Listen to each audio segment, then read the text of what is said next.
So just a little disclaimer up front. I'm talking about the budget process. I'm not really going to be talking about the merits of this or that policy decision and what's funded at what amount.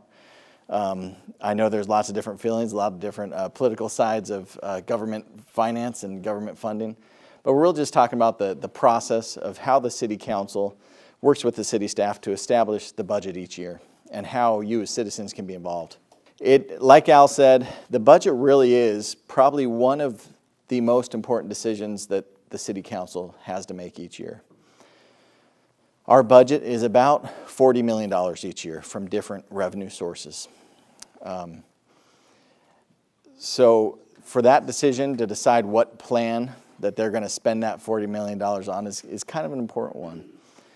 And so we as staff, we're tasked with trying to guide them through that process and really being as transparent as humanly possible so they know how to make the best decision, so they understand what choices they are making for the residents who elected them. Prior to the budget, it's very important for the city staff to understand the council priorities because we're tasked with bringing a recommended or proposed budget to the council each year that they can then consider, have public hearings on, and then vote on. So it's real important for us as staff to understand those priorities. And probably the one staff member that really understands the most is the city manager, who is directly contracted with the city council. You met him, Bryant Powell, and he has day-to-day interaction with him. So we find out these priorities in a couple different ways. That's one way, is that he has those day-to-day interactions with the city council and getting to know them and what their priorities, what they ran on, what platform they might have ran on for their elected seat as a council member. The other way we do every couple of years is we have what we call council retreats or strategic planning sessions. You could think of it like that, where we sit down, take a half day or a full day, and really let the council talk with one another. We can be a resource for information for them, but they talk with one another to decide as a council what their 4, 5, 6 priorities are over the next certain term, whatever time period they may be talking about. So those overarching 5 or 6 things really establish how we formulate this budget to work towards accomplishing their goals. So now the actual nitty-gritty of the process starts in December. We as staff start looking at what revenue came in this year. We look at national trends, state trends in the economy, and local trends in new businesses, new retail locations. And we try to come up with what projection we're going to put in the budget for next year's revenue, right? Kind of like you do at home. You try to do your own budget planning, right? It might be on a month-to-month basis. It might be a paycheck-to-paycheck basis. It might be a year-to-year, annual basis at home. So we do our best at projecting what we're going to bring in over the next year based on different trends in the economy and things that we know about going on in the city. So we have a preliminary place to start because you have to match up those revenues with those expenditures that we propose in the budget on the department side. Unlike the federal government, we can't print our own money. We have to, by state law, have a balanced budget. We cannot spend more than we bring in, unlike the feds, right? We know we're in a national debt crisis. In January, we asked the departments to build their base budget. You'll hear in the budgeting world this term base budget. That's simply taking what your budget was last year and then starting with that bottom line amount, that number, and figuring out all those different line items within that same bottom line number. So we start them out, don't plan to spend any more than last year. And in fact, sometimes we tell them to bring in a proposal less than last year. Now, they have a lot of flexibility. That's, they have personnel costs. They have all the benefits and health care and different costs with personnel. Probably makes up 70% of our budget. But then you have the other different things like supplies, training, fuel, all sorts of stuff like that, and the different line items in each department's budget. So we asked them to start working that in about January timeframe. February, we finalize those revenue estimates, see if anything's happened over the last couple months, make sure we're good on that projection for next year. Departments submit their budget or their budget request to us.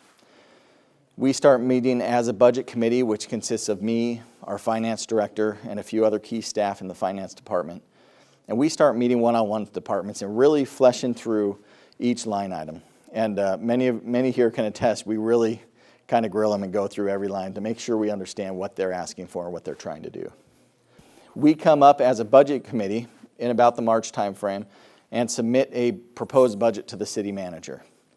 He then meets with us. We go through and make sure that we're meeting the priorities he knows the council has. So we have that interaction with the city manager at that point. We then have the mayor and city council review the city manager proposed budget. And we have various work sessions, public work sessions that they can come and listen to the council discuss. And then eventually we have some public hearings in May and June where the citizens can actually give input. Our budget, our fiscal year, starts on July 1st and goes through June 30th. So we're starting actually 6 months before the new budget year starts. We start in January prior to the new fiscal year. Does that make sense? Yeah. So sorry for that confusion. I should probably add that in there. So we have these public hearings in May, June. Council makes some final edits to the budget or changes, amendments, if you will. And then we adopt a tentative budget. This tentative budget, this is kind of a weird thing in, I guess, Arizona state law. The council has to adopt a tentative budget and then publish it in newspapers for a couple weeks before they can finalize it. It's another attempt to give the citizens an opportunity to view it, look at it, study it, and bring back any questions before they finally adopt it later in June or July. Part of the city. We post the full budget, line items even, on the internet after it's adopted. So if you do ajcity.net/budget, you'll see it all. We also post our annual, we call it our comprehensive annual financial report, which is our audited figures. It shows what we actually spent. And that's where you can get in and see some of those things. The nitty-gritty. And you can get there that same way. I think I have it on the website under the budget section. It might say finance reports or something. So we try to be as transparent as we can. Now, could you go in on a day-to-day basis and see, well, where did they spend this line item this past month? We don't have those capabilities to get into that. So where does the money come from the budget? We have just a couple different big buckets of money, and then we have lots of little ones. The general fund, we have a couple main funds. One is called the general fund, where all the general taxes come in, they're put in a fund. We call it our general fund. I know, creative, right? Then we have what we call our HERF funds. It's Highway User Revenue Fund, which is the gas tax, our portion of the gas tax here. We can only spend those funds on streets and roads and the associated costs with those, a little bit of staff cost to go with that. But so first we'll talk, and then we have grants, federal grants, other grants from tribal communities, stuff like that. So the main one that you hear a lot about is the general fund. There's three major sources: city sales tax, and then we can't charge an income tax as a city in Arizona, but the state does. You all know that. You have to pay it each year. But they share a proportionate share, according to our population, back to the local community for their residents. So that's where that comes from. And then they also share part of the state-collected sales tax, because where does the state collect the sales tax? Well, most of those transactions happen in cities. So they distribute a portion of that back to the cities. I should put an asterisk on this part, though, is that we're not what you'd refer to as a full-service city. So we don't, as a city, control the fire department. We don't have a fire department. We have what we call a fire district that's a separate governing body who's separately elected and was established long before the city became a city. And they actually charge a property tax. So really, you are paying for a municipal service through a property tax, but it's just not what you view as the city. It's your fire service, your medical emergency type service. So I will put that caveat. But the rest of the property tax goes to the county. It goes to the community college. You know, all those types of things, a flood control district, that sort of stuff. So, now if we did have a property tax, it would allow our revenue streams to be a little more consistent. So sales tax, what is it based on? People buying stuff, right? So the recession, we lost $10 million of our, $25 million budget. So we were hurting, and we lost a lot of employees. We had to fire a few and lose a lot, not rehire people, and cut a lot out of the budget. And that's what you have to do. We have to have a balanced budget, and that's what it is. But if we had that property tax, it would allow that at least some leveling off of that decrease. Yeah. All right, so local taxes. Our local sales tax, we charge 2.4% on each dollar spent within our city limits. It was 2.2% until December 2nd, 2014, when the council, because HERF revenues, which we discussed earlier, the highway user revenue funds, the gas tax, declined so much that we can't keep up with our road maintenance. And we'll get here in a second to the reasons why it declined. But so they decided to increase just incrementally 0.2% of the sales tax and dedicate it solely to our roads. And so that's when Apache Trail got repaved. That was a direct result of this.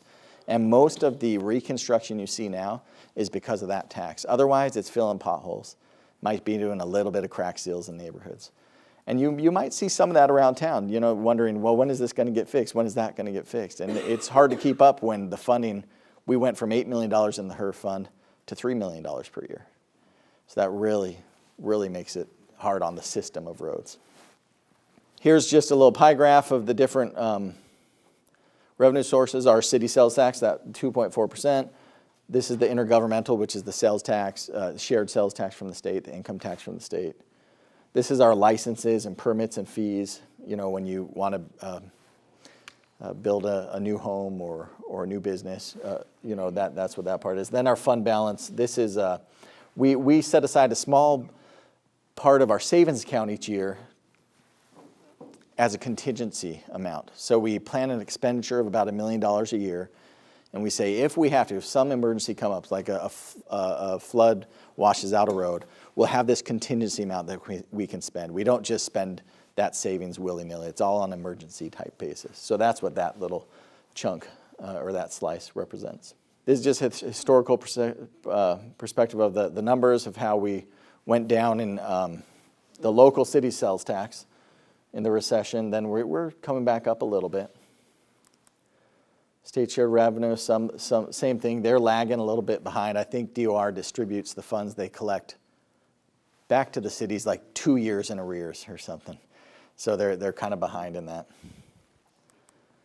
And then that's the state shared sales tax. We get about $3 million a year, $3.5 million a year, the state shared sales tax.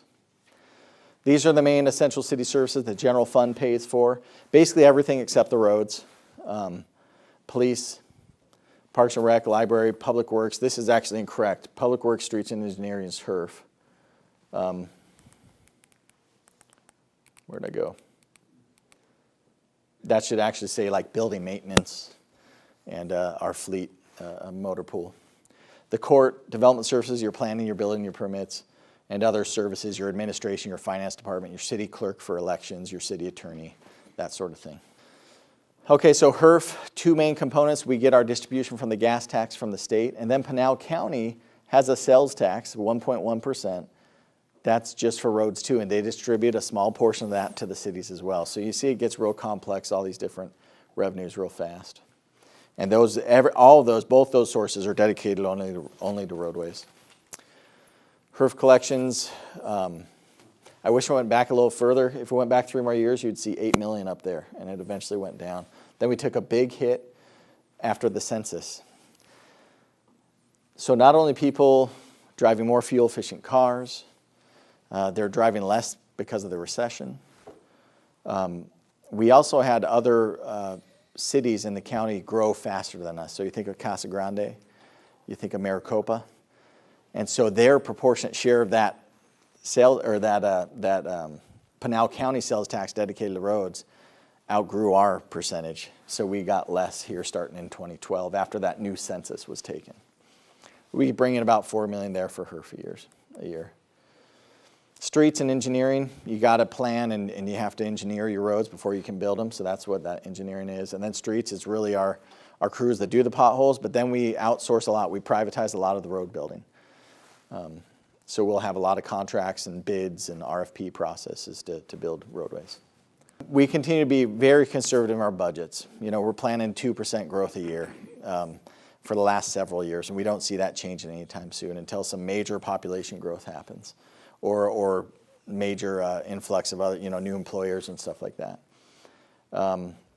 We still talk about the economic downturn because we're really just barely pulling out of it. It was far worse than anyone thought. I mean, it's kind of like the lost decade, especially for cities in trying to do what they need to do. Yeah? So what do you think contributes to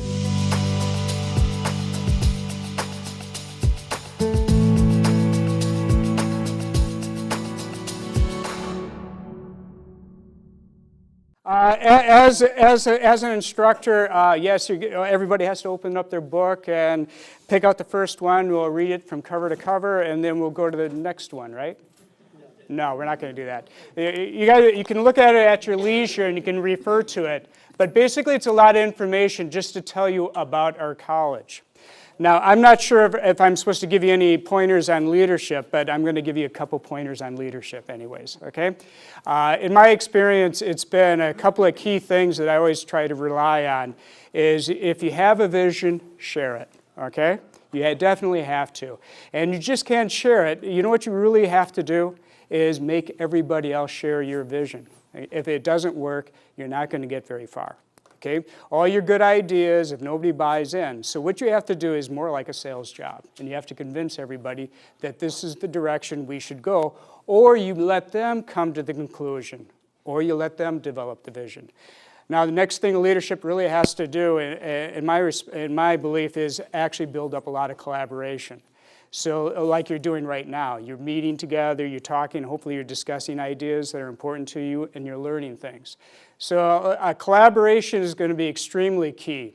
And one thing that we've learned in education is that if you're not going to collaborate with your community, you're not going to collaborate with industry, you're not going to collaborate with the government, you're not going to collaborate with your students, you will go broke, okay? Basically, we've been around, we've been offering about 90 degrees and certificates. We were located at many different campuses. We actually have 5 campuses throughout Pinal County. We're in the most, have any of you been along the, where the Aravipa meets the San Pedro River? Anybody been to Winkleman? Anybody? Yep. Okay, beautiful, if you ever want to see spring wildflowers in the desert, head on over to Winkleman and drive along the San Pedro River. Where the crossroads, where the 2 rivers meet, we actually have a campus. It's 10 miles literally from any kind of village. But basically, it's a community that is basically, that was started, the college and the communities out there were started by the mines, right? So basically, Pinal County decided, you know what? We have a major mining industry in our county, so we're going to put a campus out there. And it's a small campus. I'll guarantee you it's small, but it's a wonderful campus. And it does meet the needs of our students. And we're always trying to improvise and expand and try to figure out ways to better meet their needs. So we're not only located near the big cities, but we're located way, way out and nobody expected us. Our SMC campus is about to undergo change. So will our Signal Peak campus near Casa Grande. So will our new Santan campus in the Santan Valley. So will the Maricopa campus. We're going to go through, right now we're rethinking ourselves on what kind of vision do we want to have in the future. And you know how we're making that decision? We're asking our students, we're asking our employees, we're going to be asking our community. We're going to be asking industry, what should we be doing? And that is probably going to be the best feedback we have. Now, in order to, the person who's going to be responsible for leading us, or at least make us collaborate and make us engage and maybe share her vision, is our new president, Dr. Jacqueline Elliott. I think some of you might have encountered her. I think she's visited with the city already. But she's just an extremely dynamic person who's very much pro-community, pro-business, pro-government. In fact, she wants us to get out there, and in fact, she's about 2 steps ahead of me. And she just points, and I run and jump in and try to make connections, okay? So it's working out extremely well. This is our SMC campus, okay? This campus was renovated about 4 or 5 years ago. I sometimes feel about it as it being the stealth campus. You know what the stealth bomber is? Nobody can see it, right? It's off the radar. And I hate to tell you this, but I've been at that campus for about 12 to 13 years, and I still run into people who don't even know that we exist. So guess what we have to change? We have to change our perception. Now, is it the responsibility of the people in the community to, walk over to our campus and say, oh, that's where you are? Probably not. It's our responsibility to reach out to the community and say, hey, we're here. And so one of the things we're trying to do today is recruit you to share our existence with the rest of the population of this part of the county. Now, a couple of things that our campus is known for at this part of the county is the health careers. Now, the health careers doesn't necessarily include nursing. Nursing is at our Signal Peak campus, but in my vision, I see nursing as having a great potential to be offered in Apache Junction. Give you a couple of examples. We offer things like a health information technology, which I think we had somebody who actually completed that degree. We have like a massage therapy. The massage therapy program went over toward Casa Grande, but they actually brought it back to our SMC campus, Apache Junction, and it's doing much better. Nursing assistant, EMS, paramedic, and firefighter program. So we offer quite a bit of resources. We have a new program. It's relatively new, but we're getting on our feet, and it's actually going to go through like a review process with an accrediting body, but it's called the Pharmacy Technician Certificate Program. This program is not really at our SMC campus, but it's at our Santan. What it is that it offers a lot of online training, online courses, but at our Santan campus, it offers a lot of hands-on training. And just to give you an idea where this is going, the Pharmacy Technician Certificate Program is, there's only like one other program in the state that is certified, nationally certified. I have high hopes that by the end of May into August, we will be the second. But we're not stopping there. Walgreens does offer us internships, paid internships for our students, but Walgreens is now saying, we don't want just the certificate, which may only take about a year to take. You know what we want now? The degree, the associates. I'll just tell you, we have a fantastic state-of-the-art, nationally recognized welding program. Okay? There's a little bit of a waiting list to get on it.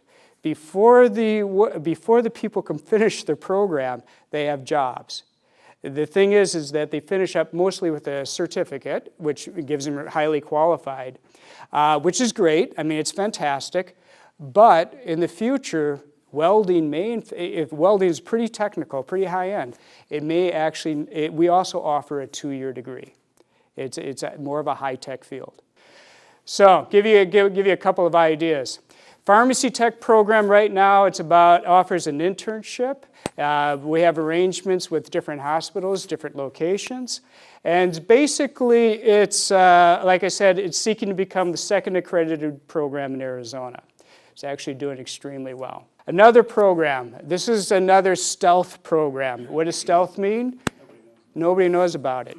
This is one of the highest ranked radiologic technology programs in the state, easily. The instructor did not start off in academia. He actually worked for about 20 years in the field. Okay? He was moving more toward executive administration. But for some reason, he decided he wanted to try teaching, so he actually took a cut in salary. And he came, and I remember when he started, he had a lot of questions. He put in an average about probably close to 70 to 80 hours a week. Okay? But because of his experience in the real world, right? I just didn't finish up a degree and now I teach. What he brought to the table was the students actually know what they need to learn to do the job. So he has a program. It's somewhat selective and it is selective and it's high demand. But when they graduate, they get jobs, and they get good jobs. In fact, the hospitals, the clinics, they contact him for help, okay? Send me so-and-so, send me your best, and things like that. Other things, I don't know if you know it, but we actually offer fire science technology. I mean, these are dedicated individuals. They are the ones that will come in on the weekends for about 8 to 10 hours a day, Fridays and Saturdays, to take the program.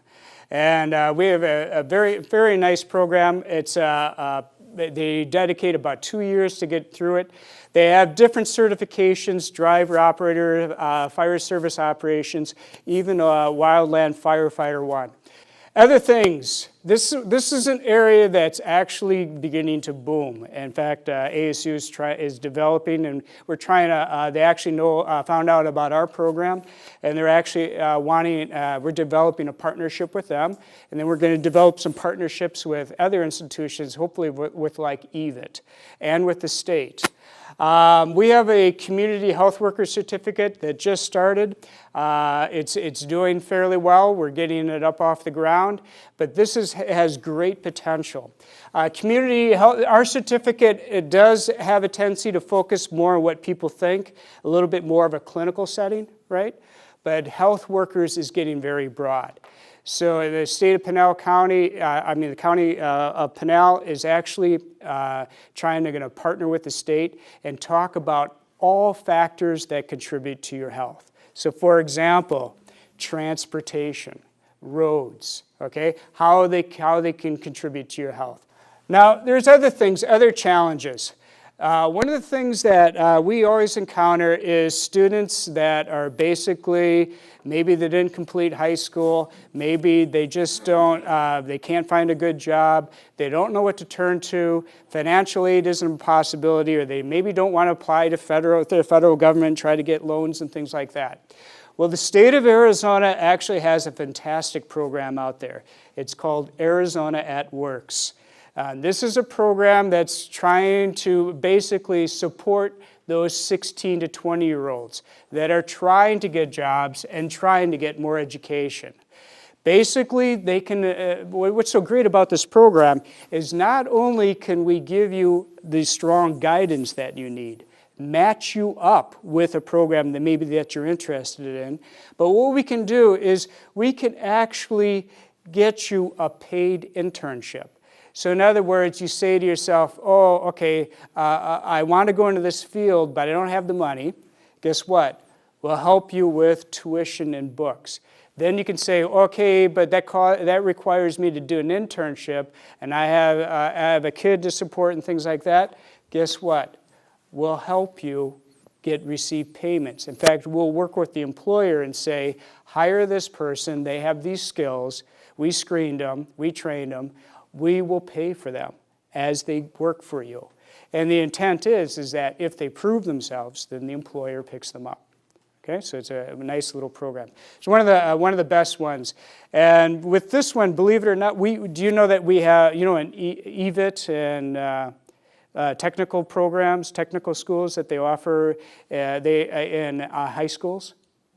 Okay, in Pinal County we have CAVIT, and in Maricopa County, East Maricopa County, they have EVIT. You would think that this is based on borders, right? You have CAVIT and EVIT. You don't. You know where EVIT is? EVIT is started off in downtown Mesa. It now has a campus right in Apache Junction, right in our back door. And it's basically at the high school.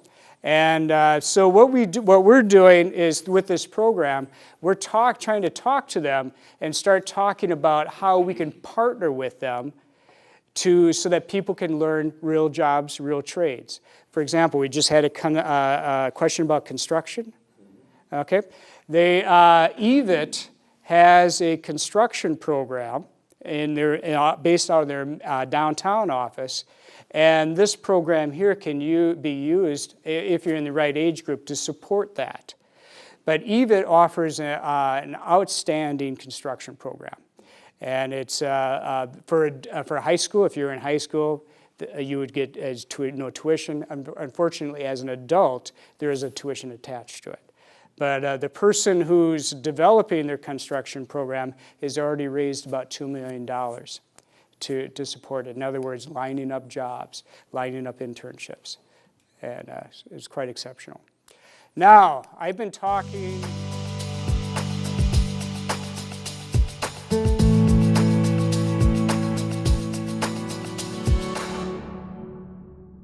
I'm here tonight with Alon. We just want to talk a little bit about economic development in Apache Junction.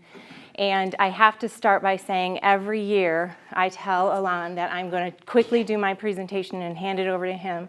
And every darn year I go on and on and on, and poor Alon has like 5 minutes. So this year, for the first time, I'm actually timing myself. I have my little timer here, so if I'm talking fast, it's because I'm watching the clock. But I do want to kind of just give you a little overview of what economic development is and what we do here in Apache Junction. I'll get into a little bit of detail about a couple of the programs we do, but I want to turn it over to Alon then, and he'll get into more detail. So if you have questions, he may be able to answer them as he goes on. So I'm happy to take questions during the presentation, but just keep in mind he'll have lots of information too.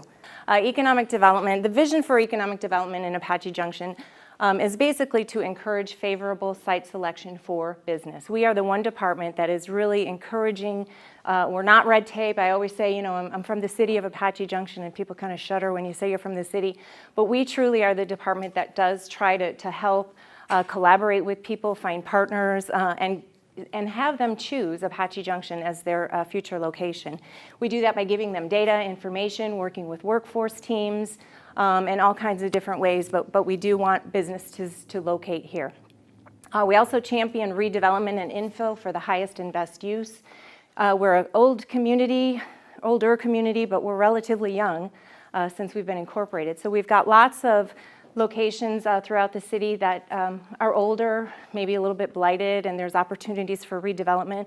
So we're strong advocates for getting those businesses and properties up and up to their best use.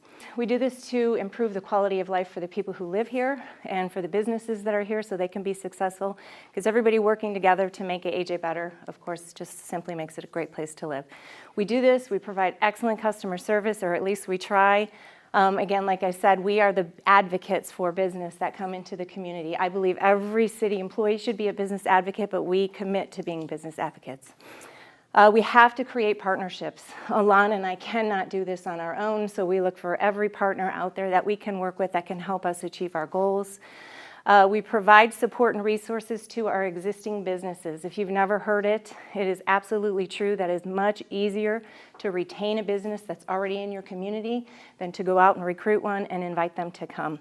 But we do that as well. We do pursue new businesses to come to Apache Junction.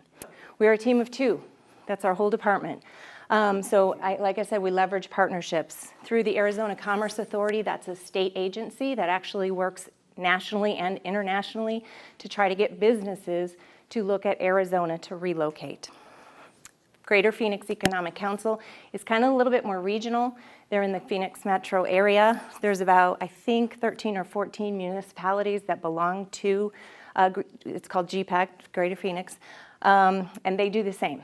But instead of looking statewide, they try to get people to focus in on the Phoenix metro area. East Valley Partnership, another great partner out there, but of course they're kind of focusing on the East Valley. So they're marketing East Valley so folks don't go to the West Valley and locate. How do we decide to do what we do daily? We have a Economic Development Action Plan team, we call it EDAPT. It's a report that actually was kind of a grassroots effort. Oh my gosh, I'm halfway done with my time. The stakeholders in the community, some political leaders, SRP, Chamber of Commerce, lots of folks got together and said, what's great about AJ? What are our strengths, our weaknesses, our opportunities? What should we be focusing on? We've got that report, it's online, but it really, if you read through it and you drill down, it kind of boils down to 3 kind of broad categories: diversification, downtown, and destination. So I'm going to quickly just touch on what those mean. We know that we have a very heavy reliance in Apache Junction on retail and tourism. And we know that we need to add industries and businesses that pay a better wage, a living wage, because retail, frankly, just doesn't pay all that much. So we want to find and support those living wage jobs, bring in more large capital investment, and make our community competitive with some of the surrounding communities. I'm sorry if I'm standing in your way there. Challenge that we have with diversification, and I will say diversification is probably the biggest challenge in the category of those 3 that we have, because we don't have a lot of existing inventory. So some of our partners, ACA or GPAC, will share with us a lead that comes in. So say, for example, there's a California company. It's coming in, they have 250 employees, they need 10,000 square feet of a light manufacturing space. We don't have that. We have very little. We've got a small industrial park down south of US 60. Basically has a little less than 10,000 square feet of space available, and that's not even contiguous. That's kind of separate buildings. So when we see the leads come in, we don't have shovel-ready sites. We don't have places to really put people. So until that state land to the south really kind of grows and breaks free, we won't be able to plan for those bigger areas. And one of the things I get when people come to visit Apache Junction is they say, oh my gosh, that's all you have around here is land, land. They look everywhere and that's what they see, which would normally indicate opportunity. Much of it's state land, much of it's Bureau of Land Management, so it's not easily developable. So like when the wave went over us and started growing down in Santan Valley, that's because that's the first place somebody could purchase land without having to go through a state land process. So that's our challenge, but our opportunity will be when that state land becomes available. I always just say, once it cracks open and we get our foot in the door, and then we can start to sell off some of the rest. Our proximity to the Phoenix Mesa Gateway Airport works tremendously to our advantage. We're an easy freeway little jaunt if there's a business or industry that doesn't want to pay the rates that you might have to pay to be on site at the airport and they want to be nearby. We're a great location for them, lower cost, lower land cost. And a mining support position. If ever the mines in Superior get going, the next real significant flat land coming out of those mountains is Apache Junction. So great, excellent future opportunities. In the downtown, we need to create a sense of place, increase the private investment, and beef up our product and service offerings. Many of you come from a place where I bet you can go downtown, park, walk, window shop, especially around Christmas time. Apache Junction didn't have a traditional downtown. In fact, people say, where is your downtown? So we're not even certain of that, but we want to create a sense of place and a little bit more pedestrian scale downtown. We don't have a lot of modern building inventory. So folks who are looking to move into Apache Junction, if you were actually to take a ride up and down Apache Trail, you'd probably be pretty fascinated at how little vacant space there actually is. There's not a ton.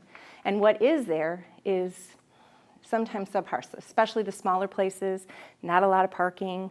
They were just built a long time ago. So, and competitively, in terms of our demographics and our rooftop data, we do not bode well when compared to our nearby neighbors. So we skew an older demographic. Our median household incomes tend to be lower. In fact, I brought you, and I'll pass these around, this is just a little demographic overview and some opportunities that we share. It's just got some very basic information about Apache Junction and our market. The great news for downtown is that we've got excellent future opportunities.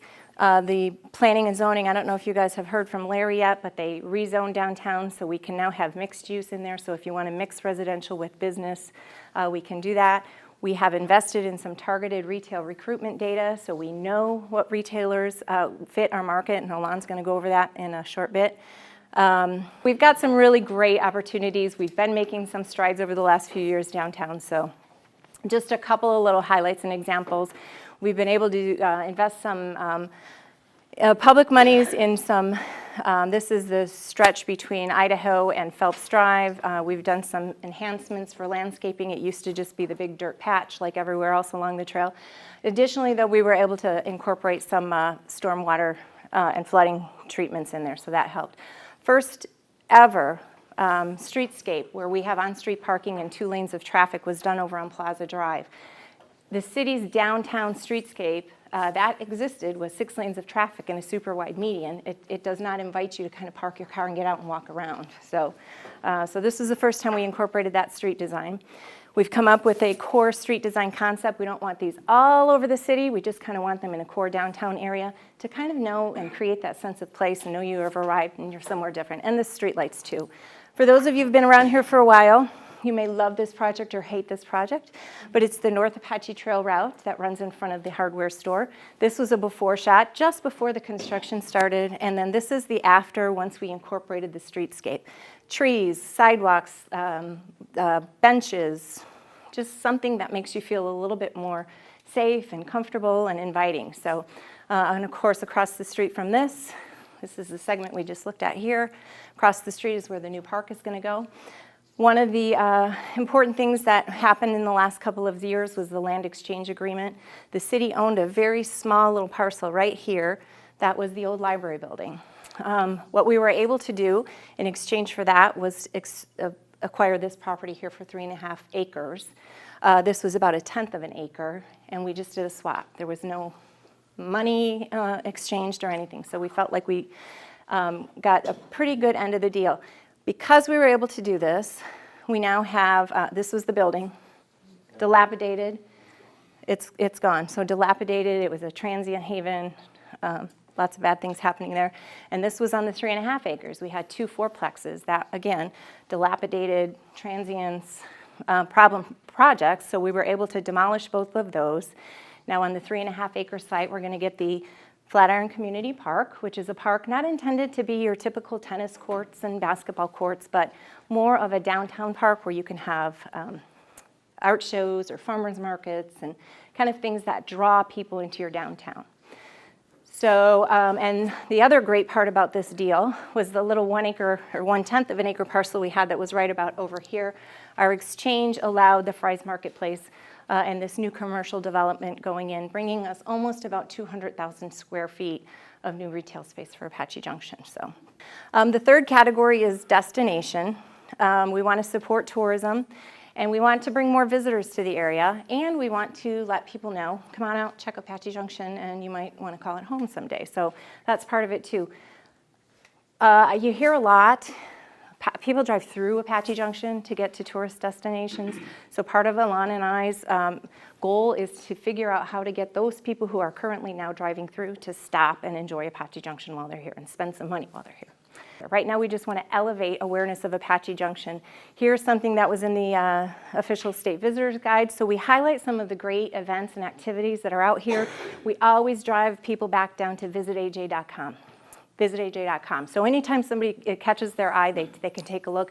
We've done a couple specialty ads. This happens to be in the Arizona Drive Guide. So people who tend to drive and want to go see things in their car. Of course, we have the historic Apache Trail, so we want to highlight that and have them come out and visit us that way. This is one of my favorites, and we've done this every year of the 3 years we've done the AOT co-op. This actually is a beautiful 5x5 backlit sign. There's a couple of them at Sky Harbor Airport. And they look fabulous. So when people are getting off the airplane, and I was there one day just taking a couple pictures, and one of the, I don't know what you call them, the people that work at the airport and help people answer questions and stuff, she said, "Isn't that a beautiful sign?" And I said, "Yes." I said, "Well, I actually work for the city, so I'm just taking a picture of it." She goes, "I have more guys stop and look at that sign because of that car in there." And it really is, when it's backlit, it's a beautiful sign. So again, just trying to raise awareness of Apache Junction for visitors. And again, I say that because we drive everybody to visitaj.com. And on that website, we tell them every place they can eat locally, every place that they can stay locally, what they can do while they're here and have some fun, and then of course places to shop. So our current campaign has just kind of tried to raise the level of awareness.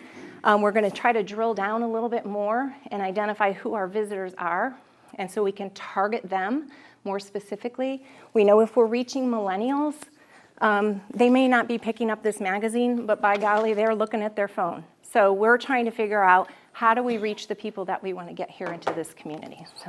So when we start looking at potential places to infill business, to get redevelopment happening, what we tend to look at is, where are there opportunities, whether it be vacant land or old buildings for redevelopment? What do those opportunities look like, and how do they fit in with the types of businesses that we're trying to bring into Apache Junction? So when you start looking at our downtown area, this is primarily zoned for commercial, retail-related types of sites. So city service or services for city residents, talking like the salons, the mom and pop businesses that are selling, whether it be antiques or whether it be some other, what's that? New bowling alley, entertainment uses, those types of things. So that's what we look at in these areas here. Now, one of the driving factors when we talk about retail is what Janine alluded to earlier. We have our demographics for our market. Winter visitors are a boon to our market. Unfortunately, a business that's coming in doesn't consider winter visitors as a stable component in terms of determining site selection and factor for relocating a business there. So our demographics skew a little bit older. Our median incomes are a little bit less than normal, so it limits the types of users that can come in and fill this land. If we're talking the larger retailers, kind of the chain stores, the national stores, some of the regionals. So when it comes down to these large pieces of land, what we're looking at is talking with developers, finding a developer that would have interest in raising a building and potentially putting a new one in, and then them working to bring that tenant mix in. Similar to what's happening with Fry's right now. So Fry's is moving across the street, they're doubling in size, and they're bringing in a new tenant mix with them. So they'll be bringing in a few different, whether it be salons or small restaurants, those types of things, they'll come in with those developments. Developers are not knocking down our door to take over a big 12-acre site at this point in time. Partly due to demographics and partly due to other areas of the valley are booming right now. There is a trend for urban development, high verticals. You see it going on in Phoenix, a lot of mixed-use developments happening in Phoenix. That is the trend right now for retail-style development. So there is going to be development that can come out here, but we have to meet a certain type of demographic. Part of the issue that we deal with retail is that we don't have densities like a city of Phoenix or even a Gilbert. We're fairly spread out. We've got lots of residential in here, but we have a huge section out here that are 1.5 acre lots, which doesn't bode well for a lot of people ready to spend a lot of money in one place. So this particular map shows some opportune sites that we have identified as city staff for infill for residential primarily. That type of residential, dense residential development will then typically begin to bring along with it some retail, because when there's enough people to sell a product to, businesses will say, I want to go there. Okay? A couple of years ago, we contracted with Buxton. Buxton was essentially a site selection or a realtor-esque type of business that worked with chain restaurants or chain retailers that helped them find sites to relocate in or to locate in. They eventually moved in and started working with cities and kind of worked the back end and said, okay, we can tell you where Wendy's should go all over this nation. But what we want to do is come in and tell cities what retailers might fit your markets. So we contracted with Buxton. They went through a data-driven approach to give us what they call our unique thumbprint. And from that, we've identified, I think we have a list of about 45. Yeah, 45 different retailers that fit within markets that have located in markets very similar to ours. And so over the past couple of years, we've gone through recruitment activities with those companies. Buxton up front indicated, anytime you start recruitment with a retailer, if you start conversations today, they're usually about 2 years out. So if they're expressing interest, it's usually about 18 months to 2 years out before they make that move. So part of what Janine and I do, she referenced it as business advocacy. There are different types of businesses within the city, so the approach of that advocacy can lay out in different ways. Some of the smaller retailer mom and pops that are coming into town might find themselves in a situation where they're trying to get approvals to be a tenant in a specific building, but they're running into some red tape. We will sit in those meetings and work with them through those processes so they can figure out exactly what we're asking, and also we can assist our staff to understand the business needs so that we can find a good fit for the two. On the other side of the equation, when we're talking more industrial, what Janine was talking about, these living wage job type of businesses and looking for location or looking to assist those that are already here. I like to take a very data-driven approach to this. So when we're talking about locates into our industrial areas, those areas have zoning on them that only allow for specific types of uses. So what I've done is then gone in and looked at what types of uses bring the highest wage jobs and what types of uses bring the largest number of jobs so that we can refine our search capabilities in terms of who we're going to be doing recruitment for. With the businesses that are already there, Janine referenced it, most jobs in our economy come from existing businesses. So I go out and meet with businesses on a regular basis and have conversations with them. I talk to them about what are some of the issues, the obstacles that you're running into. Where are you in your business? Are you looking to expand? Do you need more space? Are you having issues with employees? What are the things that you need to be more prosperous? Through those conversations, we have opportunities to understand our local business environment. In some areas, we found that some of the services that they need in place, for example, internet, just aren't there. And so we began a process of working with our local service providers to increase or improve the services that are out there. Sometimes it's a matter of a business saying, I've got a client that's out of the nation, out of the country. I want to do some exporting, but I have no idea what that looks like. So we then connect them with resources that may be with the state or some other body that has more experience in those matters. So we act as a resource connection for those types of businesses. If a business is looking to expand and they need new space, we will assist them in that area too. I do a regular monthly drive to understand what our vacancies are, what our buildings look like, and what can fit into those buildings. And that way, if we have somebody come in and ask, I can point them to specific places. As I said earlier, small businesses are the driving factor in our economy. 80% of our economic output is through small business. So we recently partnered with ASU for ASU Startup School. ASU has a focus on entrepreneurship, and they're trying to expand the touch of entrepreneurship into all areas of education. One of the programs to do that is to take entrepreneurship out to the libraries so that the general public that aren't going to ASU or some other program have an opportunity to get a touch and understand a little bit more about entrepreneurship. We've run 2 sessions of this. I facilitate it. We've served about, at this point, I think we are at like 26 potential entrepreneurs in the community. 3 of them have begun the process to start a business. Several of them have already been in business, so we've had opportunity to have conversations about resources or different areas where they might find resources for business improvement. Entrepreneurship is a passion of mine.